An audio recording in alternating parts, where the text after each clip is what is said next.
People say I have a temper. They're not wrong. Spent 32 years as a homicide detective in Chicago. And somewhere between the crime scenes and the courtrooms, I stopped being the kind of man who looks the other way. My wife used to say I was born without the let-it-go gene. She passed 4 years ago. Breast cancer. Took her in 11 weeks from diagnosis to gone. After that, I moved into a smaller place, learned to cook badly, and decided the rest of my life would be quiet. Then my son called me from a hospital bed. I almost missed it. My phone was on silent. I do that now. Keep it quiet. Because the world got too loud sometime around my 63rd birthday. But something made me pick it up. His name on the screen. My son, Arthur. 58 years old. Retired accountant. A man so gentle, he used to apologize to furniture he bumped into. He was calling at 2 in the morning. "Dad," he said, and his voice sounded like something had been taken out of it, like someone had reached in and removed the part that held him upright. I was in my car in 20 minutes.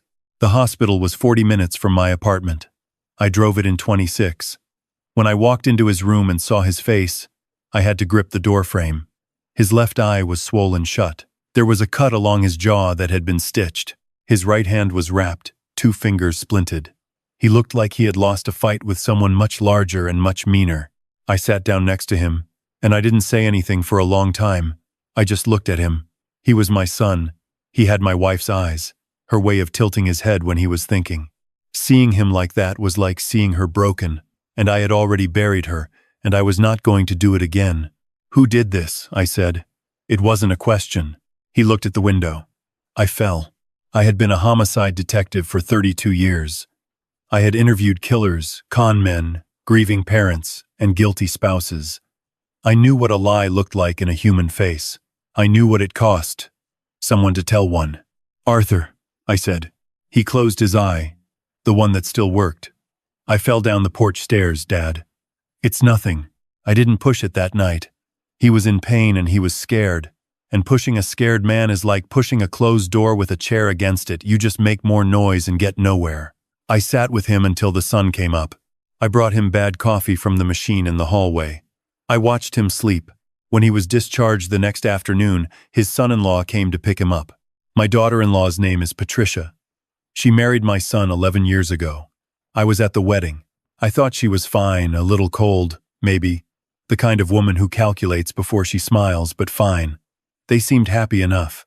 They moved into Arthur's house, the one he'd bought with savings from 30 years of careful work.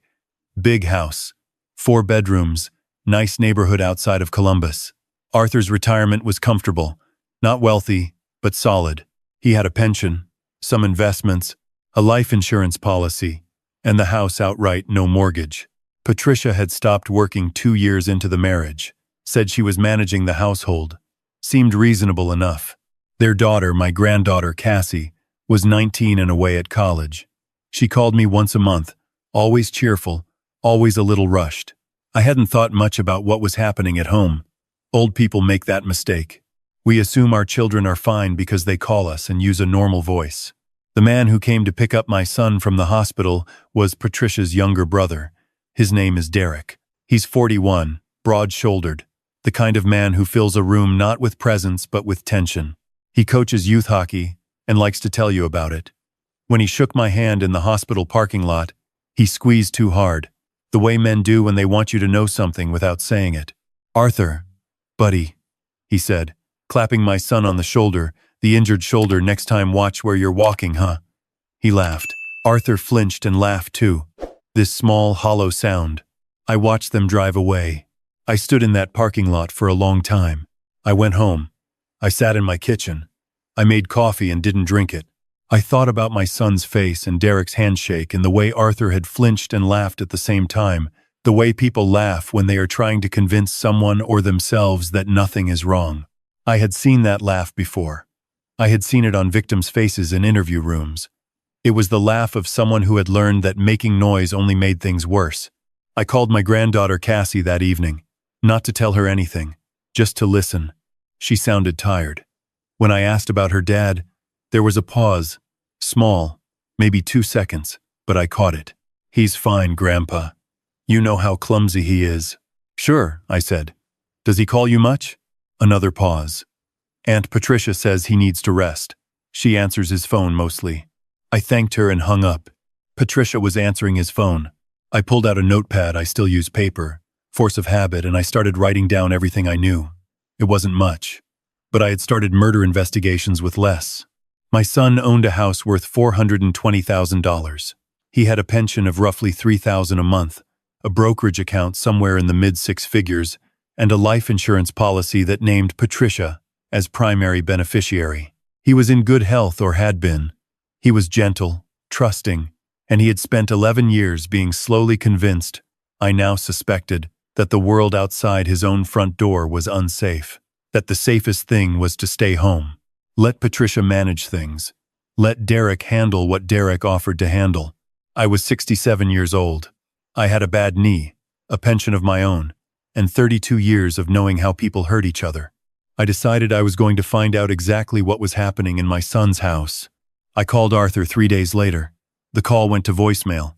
I called again. Patricia picked up. He's resting, she said. Pleasant voice.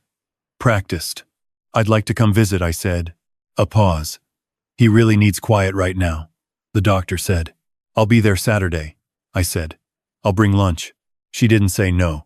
She couldn't, really. I was his father. Saturday I drove to Columbus. I brought sandwiches from Arthur's favorite deli, the one he and I used to go to when he was young, and I would take him into the city on weekends, back when his mother was alive and the world made more sense. I knocked on the door of his house and Patricia answered it, and she smiled at me with that calculated smile, and she said, "What a nice surprise," in a tone that made it clear it was neither. Arthur came downstairs slowly. His eye was healing. The bruising had gone yellow-green. He hugged me carefully, like he was trying not to break something. We ate lunch at the kitchen table. Patricia sat with us the entire time. When I asked Arthur about his hand, Patricia answered. When I asked about his plans for the summer, Patricia answered. When I asked if he was sleeping okay, Patricia looked at him, and Arthur looked at Patricia, and then said yes, fine, really fine. After lunch, I asked to use the bathroom and took my time.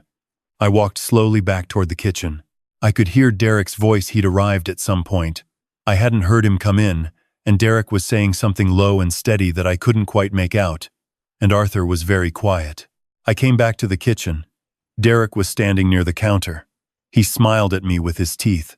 "Good sandwich?" he said. "My son's favorite," I said. I left an hour later. In my car, I sat and breathed. Then I drove 2 blocks, parked, and called a friend. His name is Raymond. We worked together for 20 years, him in financial crimes, me in homicide. He's 70 now, retired, and he does private consulting for law firms. He is one of the 3 people in the world I trust completely. "I need you to look at some things," I told him, quietly. "Arthur?" he said. He had met my son a dozen times. "Yes." "How bad?" "I don't know yet," I said. "That's what I need to find out." Over the next 2 weeks, Raymond did what Raymond does. He is meticulous in the way that only financial crimes investigators are: slow, thorough, patient, looking for the shape of a thing before he looks at the details. What he found took him 9 days, and it made me sit down when he told me. In the past 18 months, 3 significant transfers had been made from Arthur's brokerage account, each one just under the threshold that would trigger automatic bank notification. $48,000, $46,000, $51,000. Combined, $145,000. The transfers went to an LLC registered in Delaware. The LLC's registered agent was a property management company. The company's sole beneficial owner, buried under 2 layers of paperwork, was Patricia's brother, Derek. Raymond had also found something else. A document filed with the county recorder's office 8 months ago. A power of attorney, granting Patricia full legal authority over Arthur's financial affairs. Arthur's signature was on it. I drove back to Columbus the next day. I didn't call ahead. I knocked on the door. No answer. I still had a key. Arthur had given it to me years ago, for emergencies. I told myself this qualified. The house was quiet. I walked through the kitchen, the living room. Arthur was in his study, sitting in a chair by the window, staring at the backyard. He looked like a man who had been sitting there a long time. A man who had run out of things to do. "Dad," he said, and he looked frightened. And then he looked something else relieved, maybe, the way someone looks when they've been waiting for someone to come through the door, and finally someone does. I sat across from him. I put Raymond's documents on the table between us. He looked at them for a long time. Then he started to cry. My son, 58 years old, silver-haired, a man who had spent his career keeping other people's books straight, put his face in his hands and cried. I reached across and put my hand on his arm and I waited. It came out in pieces. It had started small, the way these things always do. Patricia managing the bills because Arthur found it stressful. Patricia handling the investments because she had time and Arthur didn't.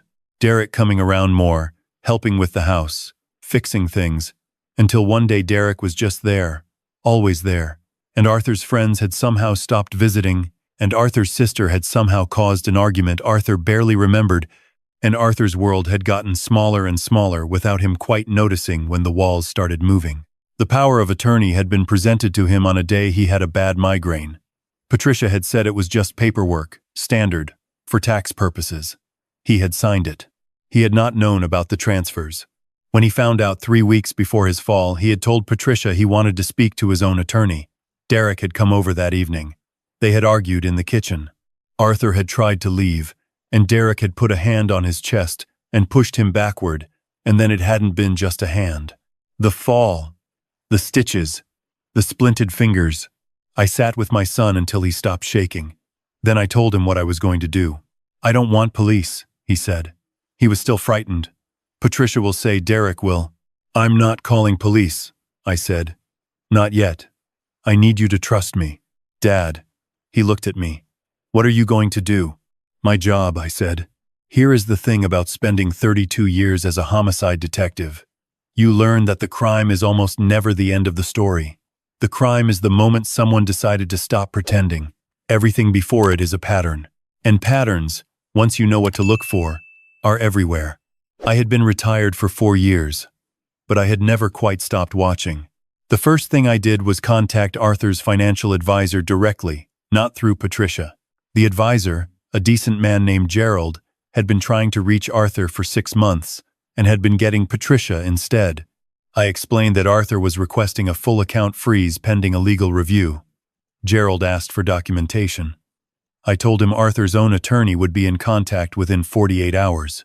Then I called an estate attorney I had worked with twice during my career.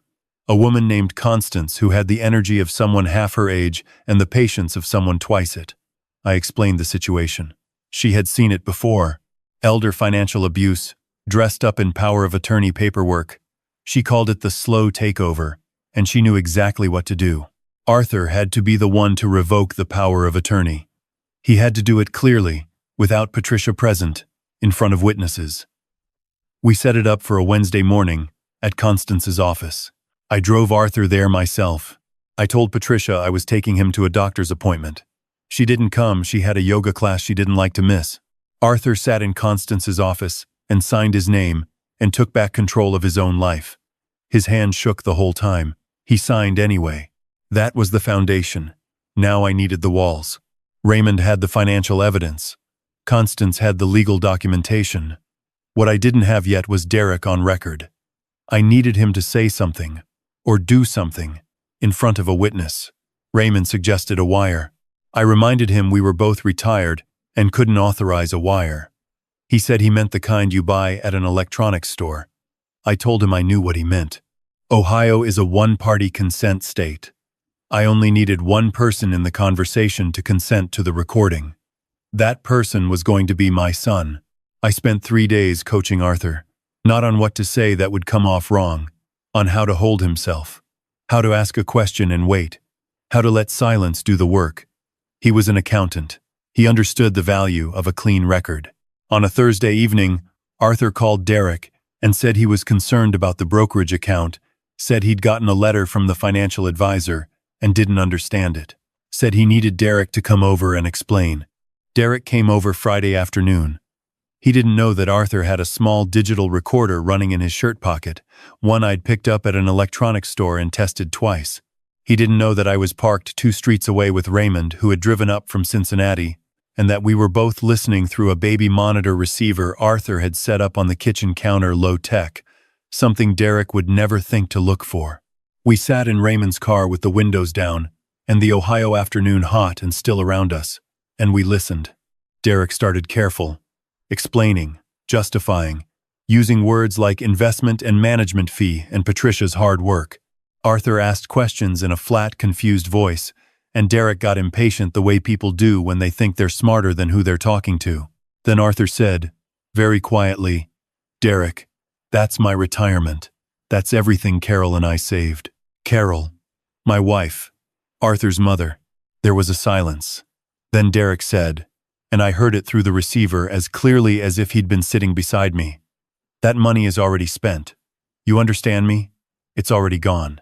And if you make noise about it, if you go to a lawyer or call your father or do anything stupid, I will make sure the next fall you take is a lot worse than the last one." Raymond looked at me. I looked at the receiver. "Got him," Raymond said. There were things that happened after that which moved quickly, and things that moved slowly. The way all real justice does a combination of the sudden and the grinding. The recording went to Columbus PD's Financial Crimes Unit through a former colleague of mine who still had good relationships there. Raymond's financial documentation went with it, organized in the way only a retired financial crimes investigator can organize evidence clean, cross-referenced, impossible to dismiss. Constance filed the civil claim simultaneously, because Derek and Patricia needed to be hit from two directions at once. You let someone focus on only one threat, and they start maneuvering. Patricia came home that Friday evening to find a patrol car in her driveway and two detectives at her front door. Derek was already at the station. I was inside the house with Arthur when she pulled up. I watched through the living room window as she sat in her car for a long moment, just staring at the patrol car, and I could see the calculation happening, the same calculation I had seen in her face at every family dinner, every holiday, every visit. And this time, there was nothing to calculate toward. The numbers didn't work. The door was closed. She got out of the car with her hands at her sides, and she walked up to the detectives, and I heard her say, through the open window, "I'd like to call my attorney." Good, I thought. That's the right instinct. A little late, but right. Arthur was behind me. He had been very quiet all day. When I turned around, he was looking out the window too, at his wife walking toward the detectives, and his face was doing something complicated, grief, probably, mixed with the particular exhaustion of someone who has been afraid for a very long time and is only now being allowed to stop. "It's okay," I said, which was not quite true yet but would be. He nodded. He believed me. That's the thing about being someone's father. They believe you even when they shouldn't, and you have to earn that every time. Patricia was charged with financial elder abuse and misuse of power of attorney. Derek was charged with assault and criminal threats in addition to the financial crimes.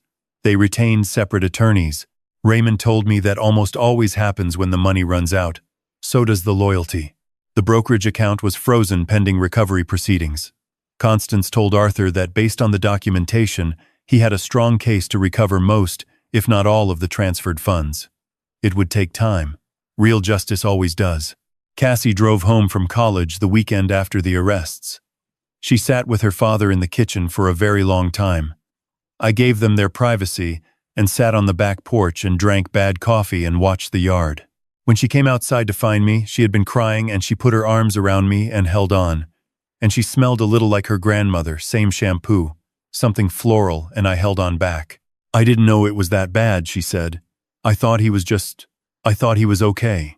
"He didn't want you to worry," I said. "He should have told me." "Yes," I said. "He should have." She pulled back and looked at me with her father's eyes and her grandmother's jaw, and she said, "How did you know something was wrong?" I thought about the hospital parking lot, about Derek's handshake, about that small, hollow laugh. 32 years, I said. You learn to listen to what people don't say. Arthur sold the house.